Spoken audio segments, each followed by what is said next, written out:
Hey, what's up, guys? This is Whisper Status 74. You are looking at Call of Duty Modern Warfare 2, which has now become backwards compatible on the Xbox One. This is on the Xbox One X. This is one of my favorite games of all time, both single player and multiplayer. We're going to do a little map tour. We'll try to do about 5 maps per video. What I want to show you guys in these private matches, you won't see me fighting or anything, is just the level of immersion and the difference between these maps and the Black Ops 4 beta in terms of map design, immersion, detail, and maps looking real, organic, lived in, fully functional places instead of pre-rendered Resident Evil style non-functional maps. This is first on the playlist. This is Afghan with many different places to go.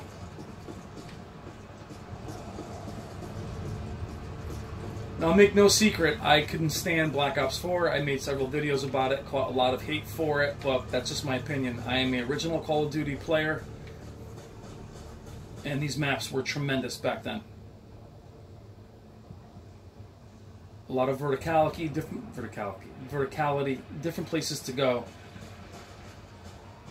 And the cover was more organic instead of just random boxes that I pointed out in the Black Ops 4. We're going to spend about 2 minutes on each map.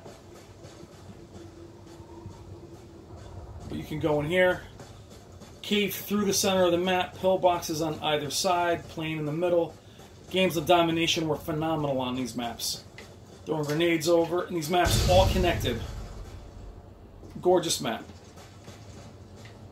Derail is up next, and each map changes so much in tone.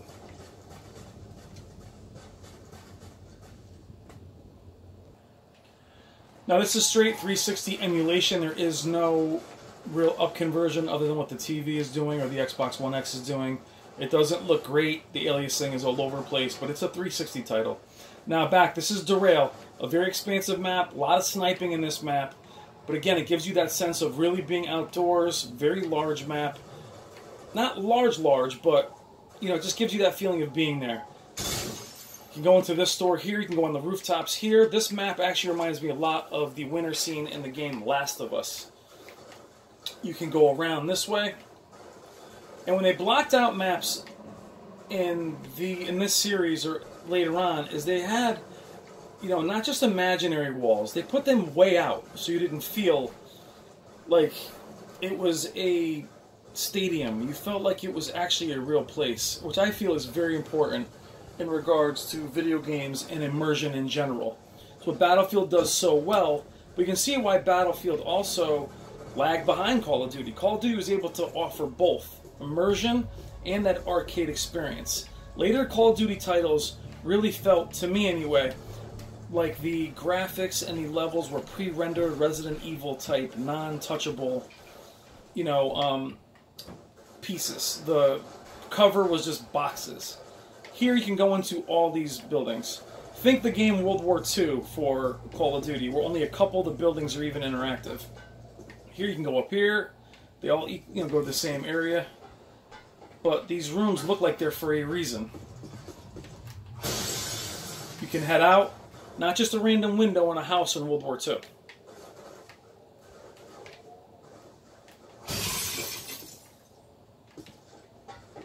Up, down.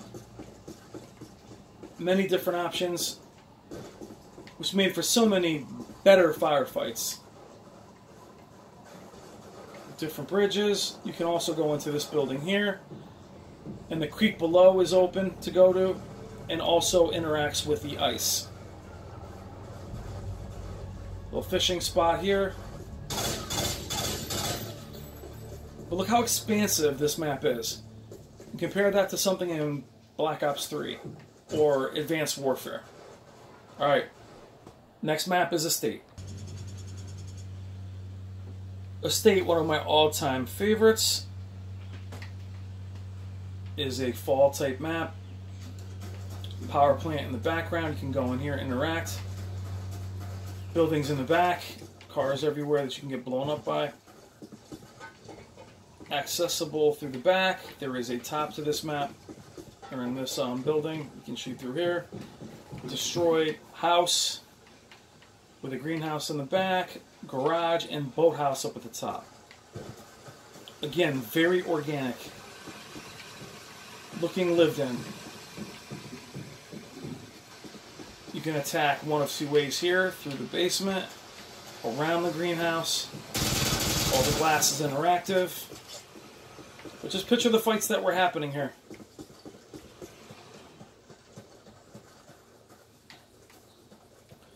The house is, you know, real.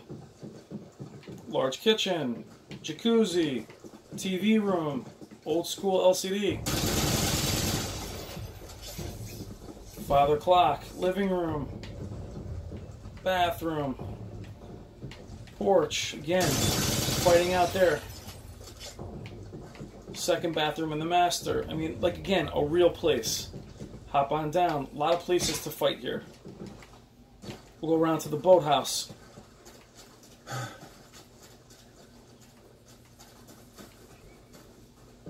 Water is actually accessible. Can't go very deep, that's why these barrels are here. But boathouse. Fight through here. Little graffiti. And the way the map's connected back then, I feel like now when I turn a right and a right and a right, I bump into something. You know, it's here, these all kind of connect. Again, looking like they're real. You can head down to that power plant where we started. There's also a house here that has a snowmobile and also has a sniping perch up top. Loft here, we can snipe through here. Again, the Call of Duty maps back then, I loved each and every one of them. Some of them were a little annoying, but I didn't hate them. Later on, I began to find that percentage change drastically. Alright, up next is Favela. Welcome to Brazil, my friends. This is Favela. Again, an amazing map. You have a courtyard here. You have the slums of Brazil, or a village in Brazil. A lot of little buildings to interact with, a lot of little areas to go up to. The tone is very different. Now, people ask why a single-player campaign matters. Well, each one of these maps played a part in the single-player campaign, so it feels natural to be in them. Perches on either side. Buildings interact there, there, there. Give you that Bourne Identity feel. Barbershop here. Cemetery, great touch. Again, closed off, but not making you feel like you're closed off. Wash. I mean, really just different vantage points. The best part about this map was really the battles in the alleyways and chasing people through the various rooms. Up in here. Also up top.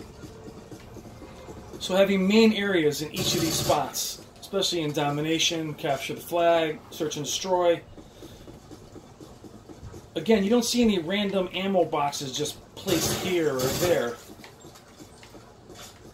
Skybox is different than the last few maps. Excuse me. But these maps were gorgeous and just amazingly designed. Playground. Go up on the slide. Can't go up on the slide.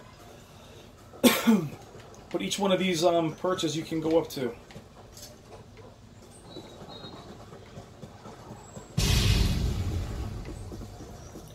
The difference in color as you come up. It just gives you that feeling of being there. And again, guys, why we saw Battlefield be behind this was just the ability to give you that fast 60 FPS gameplay, but the ability to make it feel lived in. You can also definitely see where these guys went on to create Titanfall 1 and 2 in the map design. We're going to stop it here at Favela, being one of my favorite maps, but also understand, guys, that Infinity War is now Respawn. At least the original Zampella and West, or at least Zampella is. You can definitely see their map design in Titanfall. That ability to go anywhere. And where the now Call of Duties, it's just a fishbowl. Alright guys, thank you as always. We'll do the rest of the maps in the next few videos. Take care.